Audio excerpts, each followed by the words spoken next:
Elijah's hands could read a plank like a man reads a face.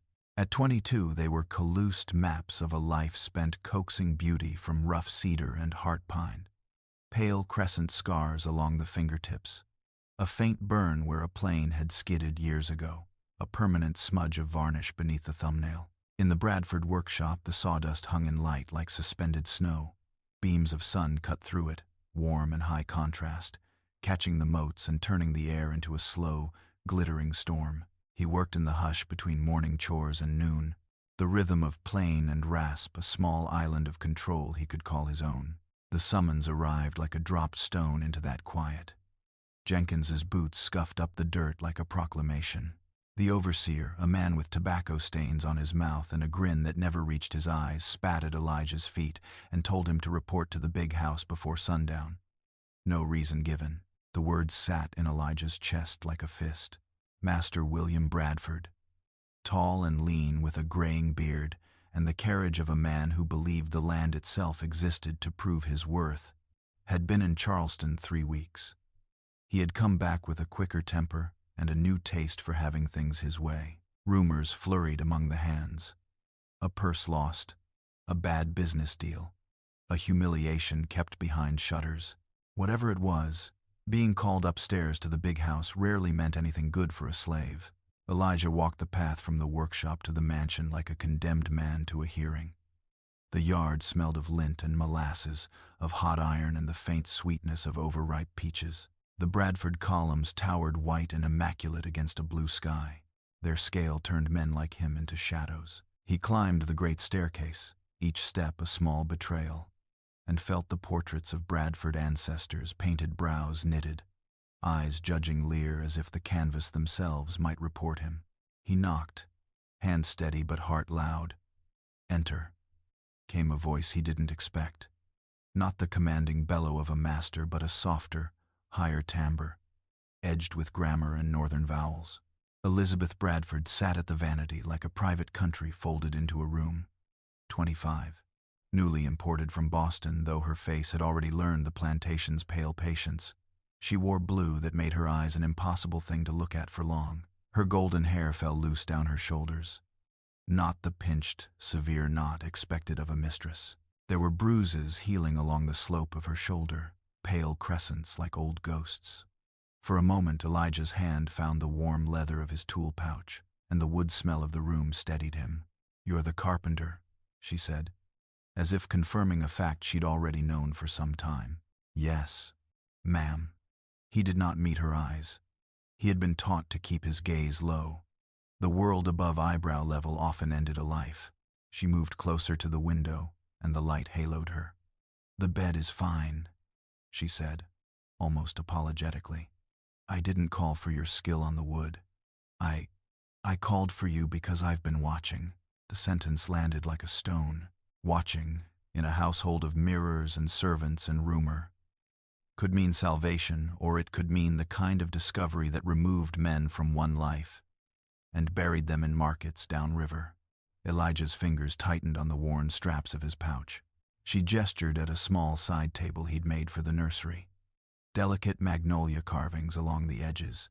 He had crafted that piece in the winter, when the fields were hard and the nights were brittle. He'd never been permitted to cross the threshold into the family's private life before.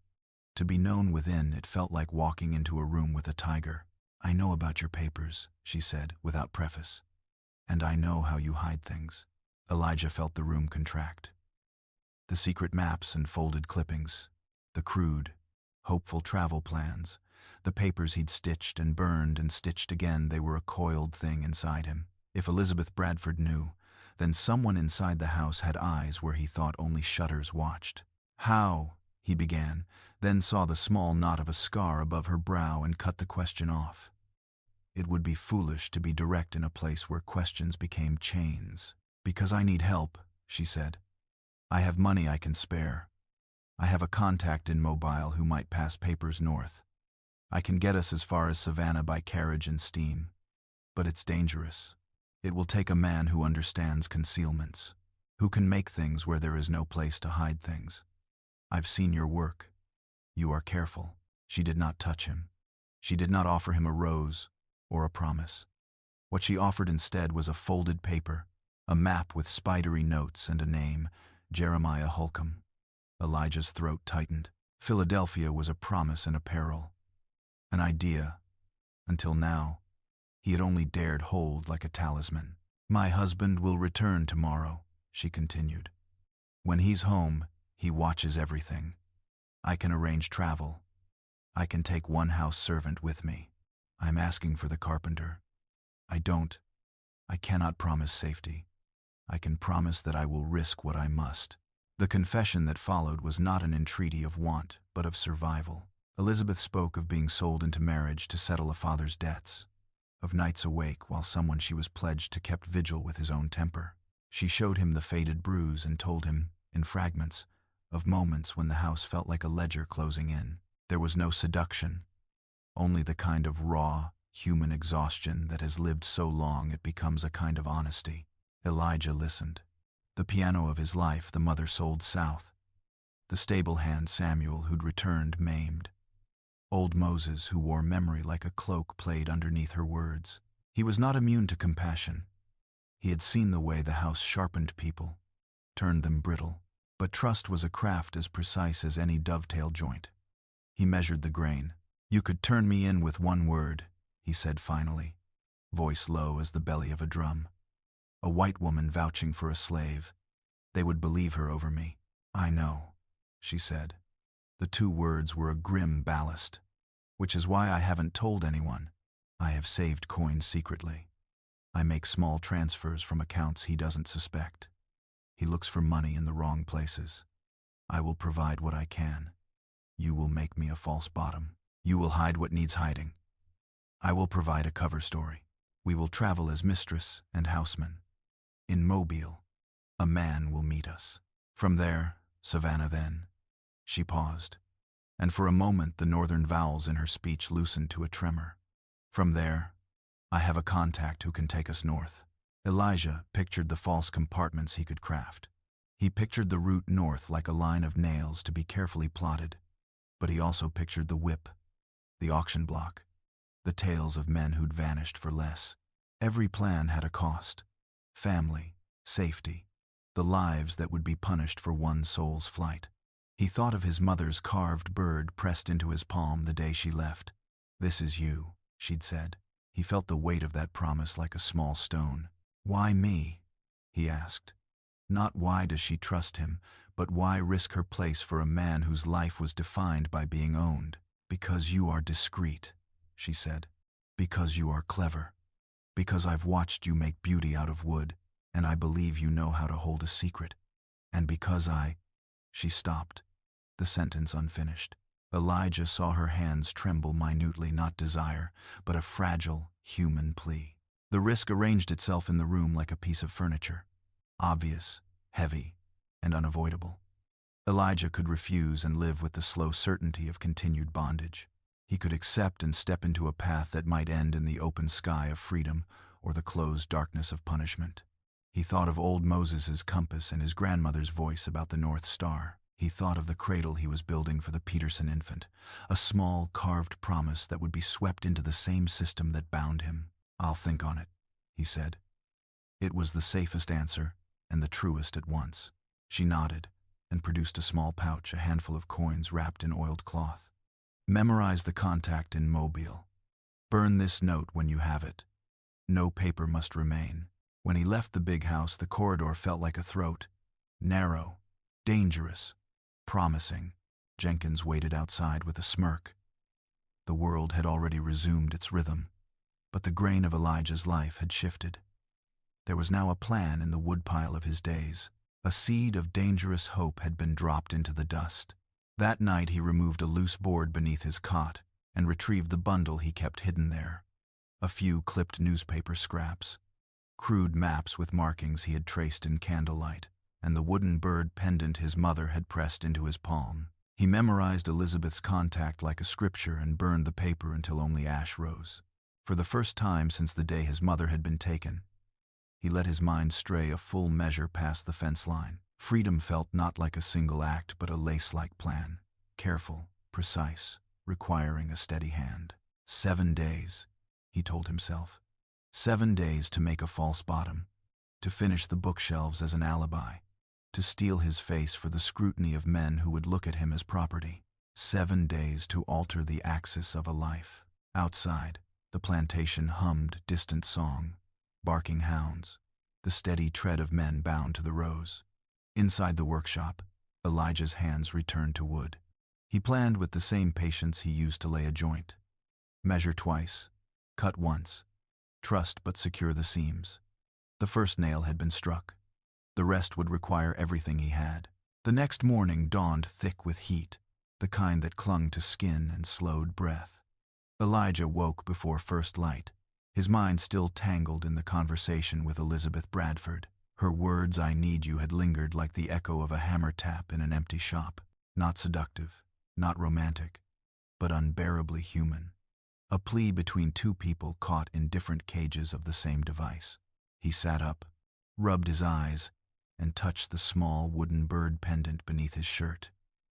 His mother's voice lived inside it. North is freedom, but so did the memory of what happened to those who tried and failed. Samuel, the stable hand dragging his mangled foot, came to mind.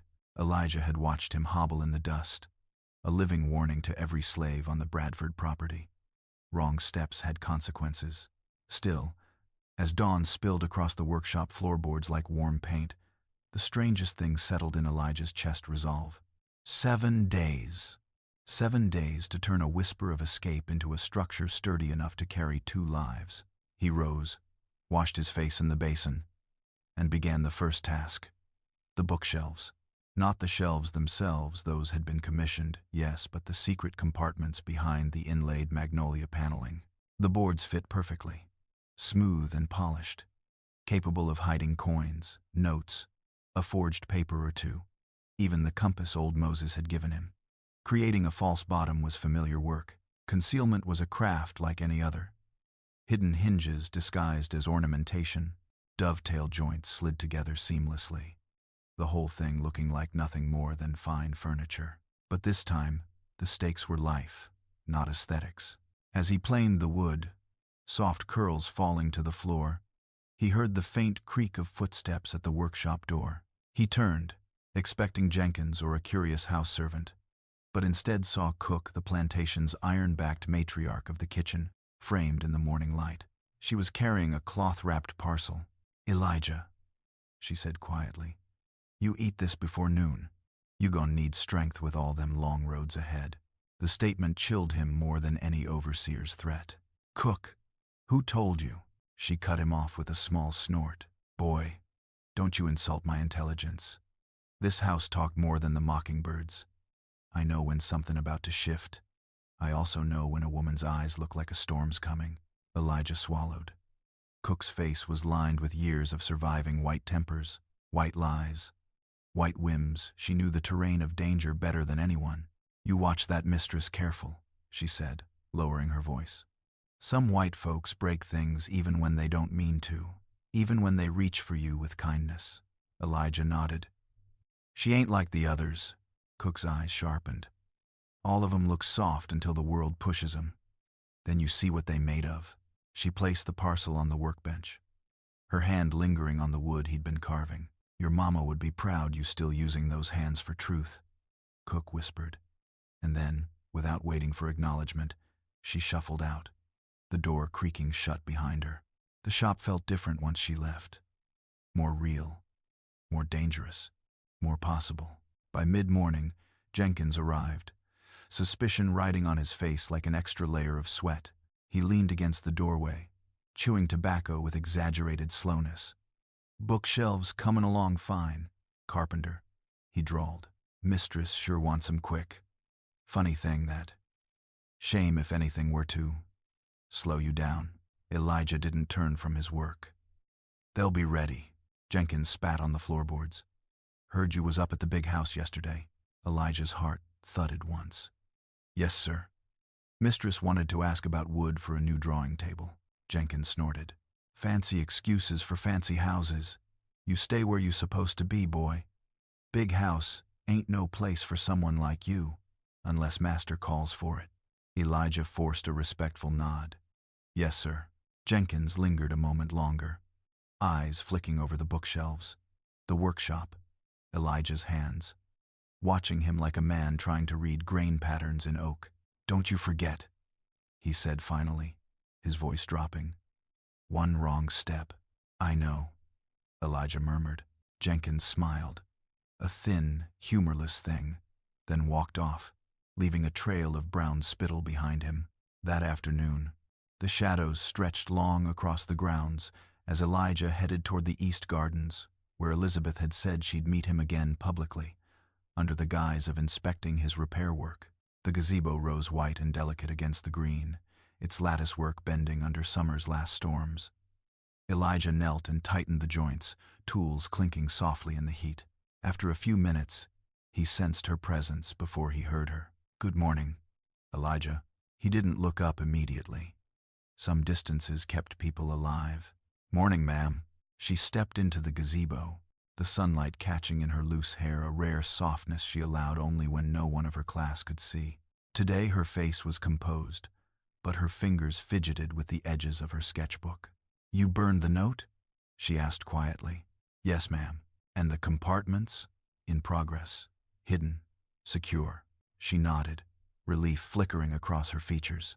Then something small, unexpected, happened. She reached out only a few inches as though to touch the wood he'd just fixed, but her hand hovered mid-air, suspended like a thought that didn't dare land. "Elijah," she began, voice almost a whisper, "I know what I'm asking of you. I know it isn't fair, or safe, or something you should trust easily." Her eyes glistened with a quiet trembling she fought to control. "I don't trust easily," Elijah said. The truth was simple as the tools in his pouch. Her eyes met his briefly, a flicker. Barely a heartbeat, but it was enough. The look carried more weight than anything spoken. Not romance, not seduction, but a deep, urgent recognition of shared risk. "I see you," she said, her voice steadying. "Not as property, not as they expect me to.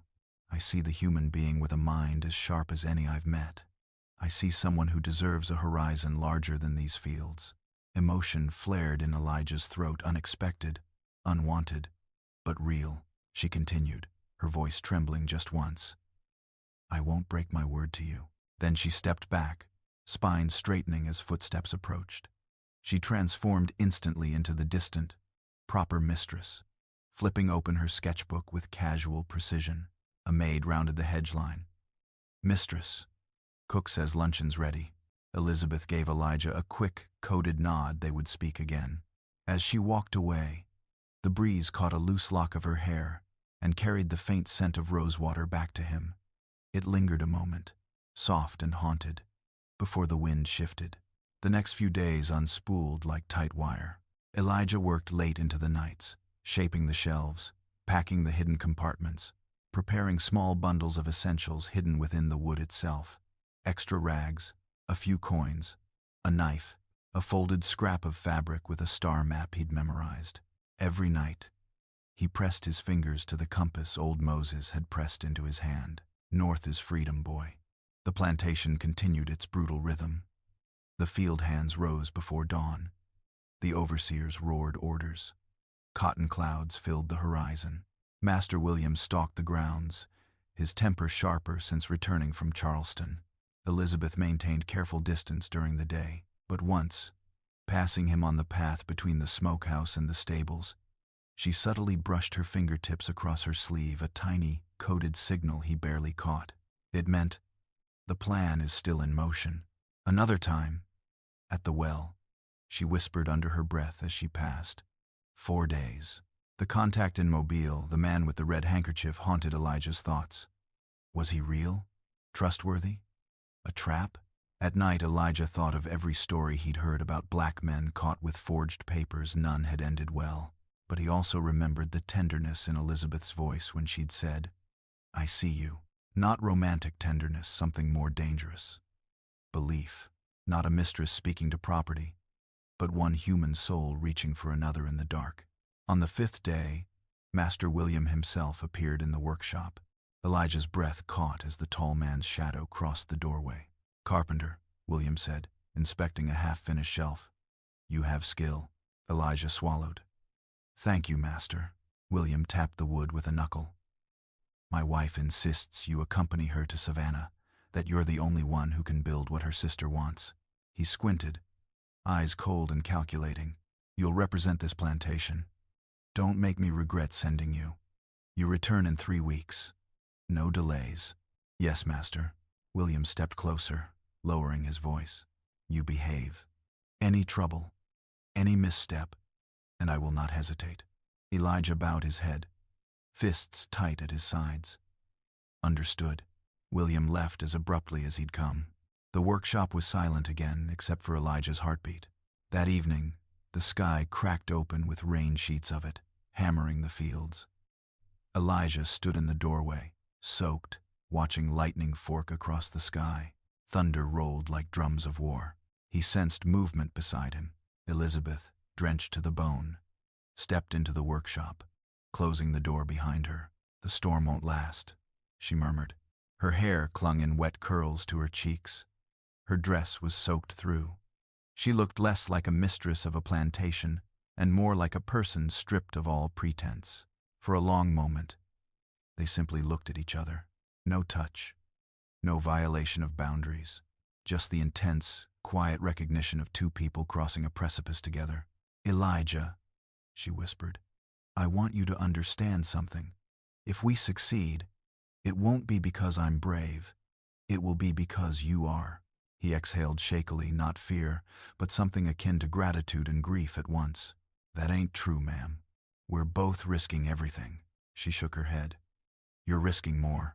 He didn't deny it. She stepped closer, not touching him, simply sharing the same fragile air. We leave the day after tomorrow, she said softly. At first light, thunder cracked overhead. For a moment she reached out her hand, lifting toward his forearm, but she stopped herself just short, inches from contact. A gesture that said, I trust you, I need you, but I won't cross the line that makes this wrong. Elijah felt the weight of the moment like a brand, a bond growing not from possession, not from forbidden desire, but from shared danger, shared dreams, shared human need. Two people in the same storm. We'll make it, he said, and for the first time, he believed it. She nodded, eyes shining. Then she slipped out into the rain, leaving the workshop door swinging slightly behind her, letting in the thunder, the wind, and a small, fierce spark of hope. The morning they left Bradford, plantation rose gray and misted, as if the sky itself hesitated to reveal what came next. Fog clung to the cotton rows in long, ghostly strokes. Dew glimmered on the grass like 1,000 watchful eyes. Elijah stood beside the carriage with the bookshelves wrapped in canvas, his hands steady though the world inside him churned like river water after a storm. Samuel, the free black driver, tightened the reins and glanced at him once, the quiet kind of glance a man used when trying to read danger in another's face. Elijah kept his expression hollow and obedient. A slave's mask never fell. Not when dawn threatened, not when hope whispered. The mansion doors opened. Elizabeth stepped out, dressed in a dark traveling gown that made her seem smaller, almost swallowed by its structure. Her hair was tied back neatly this time, as expected of a proper Southern wife traveling with attendants and commissioned goods. Yet Elijah still saw the trembling at the edges of her composure, not fear of the journey, but fear of interruption. Master William stood beside her, tall and sharp as a winter thorn. Elijah, he barked, tend to the luggage and mind your manners in Savannah. Northerners look for any excuse to speak ill of our way of life. Do not embarrass this family. Yes, master, and do not forget, William added, leaning closer, his breath hot with the sour tang of morning whiskey. You are property traveling under my wife's protection. If anything goes amiss, his gaze drifted to Elizabeth, a silent threat, then back to Elijah. You know the penalty. Elijah bowed his head. Yes, sir. When the carriage finally rolled forward, leaving the Bradford columns shrinking behind them, Elijah resisted the urge to look back. He only looked ahead toward the road, the trees, the low-hanging fog, and the pulse in his throat that beat like a drum of freedom. For the first few miles, silence ruled the carriage. Elizabeth rode inside with the curtains half closed. Elijah sat on the rear-facing bench, maintaining the distance expected of a servant. Samuel kept his focus on the road, but every so often he hummed a low tune under his breath, the kind a man sings to test the air for danger. The road to Mobile wound through dense pine forests, their needles thick underfoot, and the air rich with the scent of sap. The wheels of the carriage bumped over exposed roots and muddy dips left from recent rains. Around midday, Elizabeth leaned slightly toward the window. "Elijah," she said softly. "Water?" He rose, retrieved the canteen, and handed it to her through the window.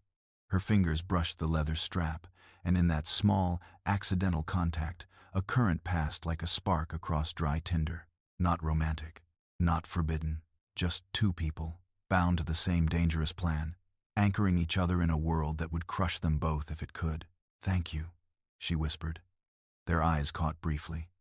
The curtain dropped. Samuel glanced back, reading more in their silence than either of them intended. By late afternoon, storm clouds gathered thick and heavy, turning the sky a bruised violet. Samuel slowed the horses. "Roads ahead get treacherous in storms," he warned. "Best we stop early."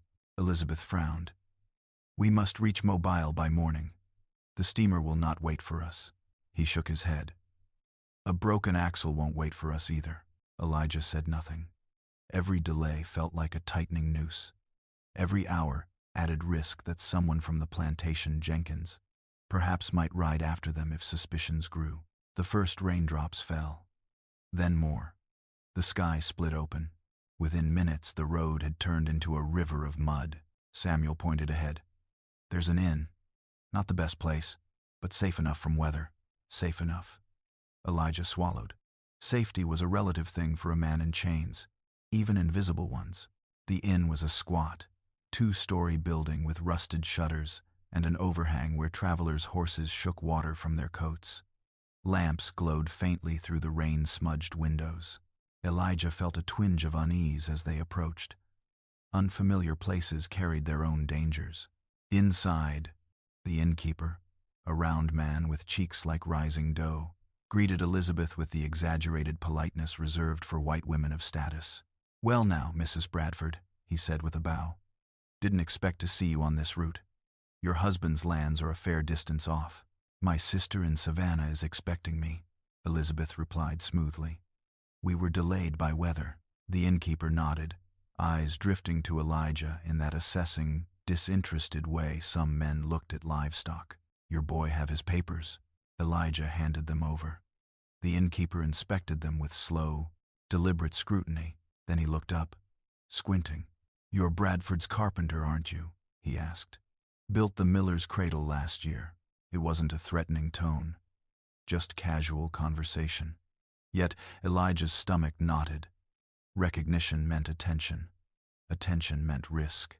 "Yes, sir," Elijah said. "Fine craftsmanship," the innkeeper mused. "Fine hands. Shame to see such talent chained to one place." Elizabeth stiffened almost imperceptibly. The comment, even meant as a compliment, scraped too close to truth. "A room for me," she said quickly. "The men will stay with the horses." "Of course, ma'am." Elijah followed Samuel to the stables, which smelled of hay and wet leather. Other black men, servants, grooms, drivers, lay on bedrolls beneath the rafters. Elijah found a corner, sat, and let the sounds of horses settling calm his pulse. Samuel lowered himself beside him, elbows on his knees. "You trust your mistress?" he asked quietly. Elijah hesitated. "More than most, less than some. She seems different," Samuel ventured. "Not many white folk look at their help the way she looks at you." Elijah's head lifted. "How's that?" Samuel studied him for a moment. "Like you're a person. Like she needs you." Elijah looked away, throat tightening. "We all need something." Samuel nodded, but his eyes were still watching Elijah, thoughtful and cautious.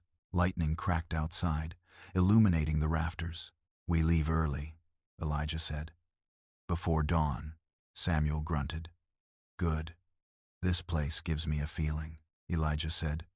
"What kind of feeling?" "The kind where a man keeps his boots close in case he has to run." Near midnight, the storm eased. Elijah drifted in shallow sleep until a soft sound woke him, footsteps outside the stable. Soft, but hurried. He sat up, reached for the small knife he kept hidden beneath his bedroll. A figure appeared in the doorway. Elizabeth. Her cloak was wrapped around her, and her hair was undone by the rain. She looked fragile, out of place among sleeping men and stamping horses, but also fiercer than he'd ever seen her. "Elijah," she whispered urgently. "Come outside." He followed her into the damp, chilly air behind the stable. The moon was a thin silver blade, cutting through the last clouds. Her eyes were bright with fear. "Jenkins," she said. He rode into the inn. The world lurched. Elijah felt the ground tilt under him. He came looking for Samuel, checking the animals, asking questions. She swallowed. "I heard him ask about a carpenter traveling with a white woman." Elijah's mouth went dry. "You think he saw the carriage?" "I don't know," she whispered. "But he's here." For a moment, fear hollowed them both. Then Elijah took a breath, grounding himself. "We stay quiet. Dawn is only hours away. We leave before he wakes. Unless he wakes early," she whispered. "We'll be gone before he suspects." She stepped closer, just an inch, her hand almost rising toward him, then stopping. "Elijah," she said softly, voice trembling. "I'm sorry. I didn't mean for this risk to fall on you." "Ma'am," he said, his own voice low. "I took the risk myself." Their eyes held a silent tether in the night. Not desire, not impropriety, but something profound. Two people afraid and brave at the same time, leaning on one another in ways neither had the language to name. Then a door creaked. Voices rose inside the inn. Elizabeth stepped back. "Go," she whispered. "Before anyone sees." She vanished into the shadows. Elijah returned to the stable, sat back on his pallet, and forced himself to breathe evenly. Hours crawled, but morning came. Before first light, Samuel hitched the horses. Elijah loaded the bookshelves carefully. Elizabeth emerged from the inn, her shoulders tense, her face composed. No sign of Jenkins. No horses missing. No boots in the yard. They climbed aboard. The carriage lurched forward. As they rolled away, Elijah saw a figure emerging from the side of the inn, Jenkins, half-dressed, squinting into the dawn. Their carriage turned the bend before he could fully wake. Mobile arrived like a shout. The docks bustled with shouting sailors, crates slamming onto ships, waves slapping against wood. The smell of brine, rope, sweat, and foreign spices hit them instantly. Elizabeth kept her head high, posture crisp. Elijah trailed precisely 2 steps behind, as expected of a servant. Samuel walked ahead to secure passage. Then Elijah saw him, a man leaning near the pier, a red handkerchief tied loosely around his wrist. The signal. Elizabeth's breath hitched, barely audible, but Elijah heard it. The man caught Elijah's eye, nodded once, then drifted toward a nondescript warehouse. Samuel called out, "Steamer leaves in 20 minutes." Elizabeth turned to Elijah, her voice low and steady. "This is the moment," she whispered. Elijah nodded. He felt the compass in his pocket, the bird pendant against his chest. He looked at her. She looked at him. 2 lives, both trapped. 2 souls, both trying to become people again. "Ready?" she asked. "As I'll ever be," he replied. Together, mistress and slave in the world's eyes. Allies, in truth. They stepped into the uncertain dark of the warehouse, toward forged papers, northern routes, the promise of a ship to Savannah, and whatever future lay beyond. Not freedom yet, but the closest they had ever been. And the compass inside Elijah's pocket pointed north, always north.